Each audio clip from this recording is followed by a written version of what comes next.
中国锂业完了。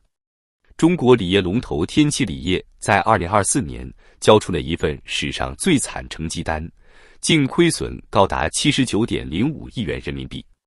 这可不是小数目，直接把前一年的利润全部亏光，还倒贴了不少。这家曾经风光无限的企业，如今却成了中国经济困境的一个缩影。咱们一起来算算这笔账，看看中国经济到底有多惨。先来看看天齐锂业这份触目惊心的财报。3月26日晚，天齐锂业发布公告，2024年营业收入130.63亿元，同比暴跌67.75%，而归属于股东的净亏损高达79.05亿元。分季度看，第一季度亏38.97亿元，第二季度亏13.09亿元，第三季度亏4.96亿元，第四季度再亏22.03亿元，全年没有一个季度是赚钱的。更惨的是，公司还宣布不派发红利、不送股、不转增股本，股东们只能眼睁睁看着血本无归。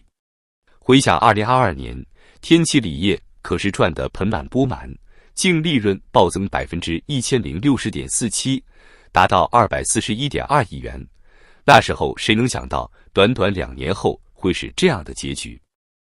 2023年，利润已经大幅缩水69.75%，只剩72.97亿元，而到了2024年，直接从盈利跳崖式跌入亏损79.05亿元。这落差之大，简直让人怀疑是不是哪里算错了账。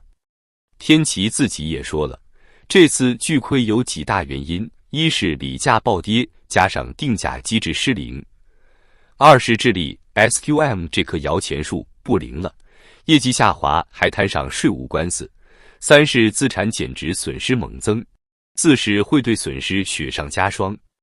每一项都像一把刀，直插中国锂业的心脏。说到锂价，那真是中国锂业的一场噩梦。2022年，碳酸锂价格像坐上了火箭，一路飙到60万元每吨，市场一片欢腾，大家都以为新能源的春天来了。可谁想到，2023年风云突变，价格开始跳水，一度跌到20万元每吨以下。到了2024年，更是惨不忍睹，先是短暂回升了一下，然后继续断崖式下跌，年底只剩7.5万元每吨，跌幅超过85%，几乎触碰到成本线。这价格跌的，连矿工的汗水钱都赚不回来。为什么会这样？原因很简单，全球锂资源产能过剩，供需失衡。过去几年，中国拼命扩产，全球其他国家也没闲着，澳大利亚、智利、阿根廷的锂矿项目如雨后春笋般冒出来。结果呢？供过于求，价格自然崩盘。数据显示，2023年全球锂产量达到90万吨，而需求增长却放缓，尤其是电动车市场不如预期火爆，库存堆积如山。2024年情况更糟，锂价跌到7.5万元每吨，连成本都保不住，中国锂企只能硬着头皮亏本卖。天齐锂业的情况尤为惨烈，他在澳洲的奎纳纳项目本来计划建4.8万吨氢氧化锂产能，可现在市场这么差，第二条生产线直接停工，之前投进去的14亿元打了水漂。存货跌价，项目减值加起来，2024年资产减值损失高达21.14亿元。这钱花出去容易，想赚回来难如登天。天齐的麻烦还不止于此，它的重要联营公司智利 SQM 也出了大问题。2018年，天齐花41亿美元买下 SQM 23.8%的股份，当时可是豪气冲天，想靠这棵海外摇钱树赚大钱。可如今，智利政府推动锂资源国有化 ，SQM 的日子不好过，再加上税务诉讼缠身，2024年净利润大幅缩水，直接拖累了天齐的投资收益。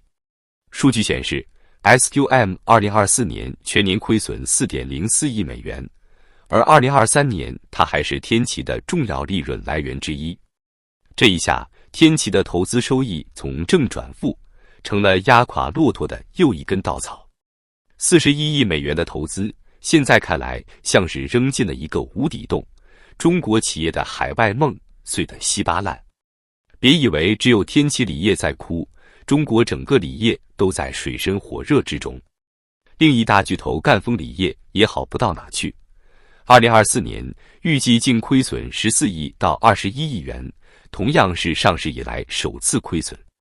原因和天齐差不多，锂价暴跌，金融资产缩水，尤其是他持有的澳洲 Pilbara Minerals 股价大跌，带来16.4亿元的公允价值损失。再看看其他企业，盛新锂能亏6.22亿元，江特电机亏2.36亿到2.85亿元，连着2年亏损。整个行业就像掉进了冰窟窿。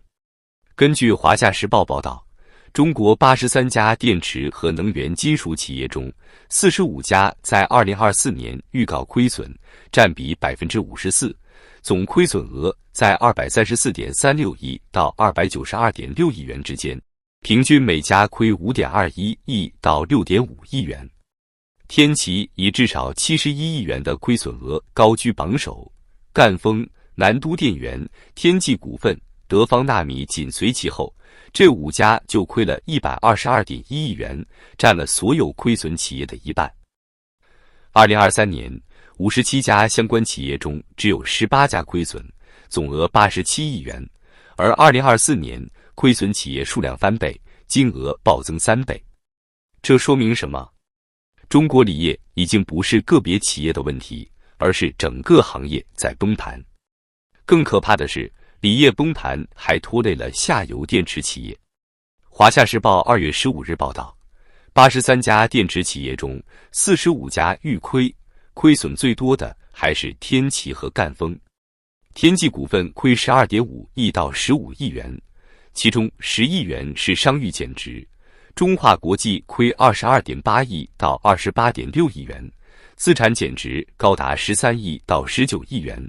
深圳新兴亏2.5亿到3.5亿元，六氟磷酸锂相关减值1.36亿元。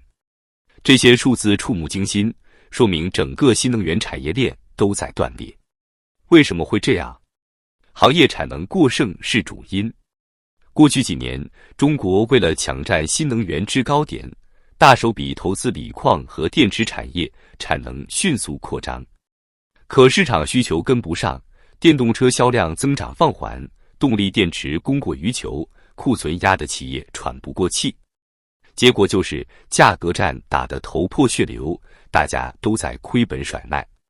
天赐材料是六氟磷酸锂龙头，2024年净利润预计下降70%以上。龙潭科技亏5.9亿元，商誉减值成了压死骆驼的最后一根稻草。这还不算完，咱们再算一笔大账，看看中国经济有多惨。2024年，天齐锂业亏79亿元，赣锋亏21亿元，其他几十家企业加起来亏了200多亿元，光锂电行业就蒸发了几百亿利润。而这只是冰山一角，中国经济其他领域也好不到哪去，房地产崩盘，消费低迷，出口受阻，样样都是硬伤。政府想救市，可钱从哪来？财政收入本来就捉襟见肘，2024年全国税收同比下降3.9%，企业所得税更是暴跌10.4%。发债倒是猛，2024年前2个月政府债新增2.39万亿元，同比增166.8%。可这些钱没拉动投资，也没增加税收，全拿去还债了。债务利息支出1500亿元，同比增长19.7%，财政窟窿越补越大。锂价崩盘，产能过剩，财政补贴外流，桩桩件件都在证明，中国的新能源神话正在破灭。天齐锂业也好，赣锋锂业也好，他们的巨亏只是中国经济困境的一个缩影。今天的节目就到这。如果你觉得再也说的有道理，请点赞、留言、转发支持一下。咱们下期再见，继续揭开中国经济真相。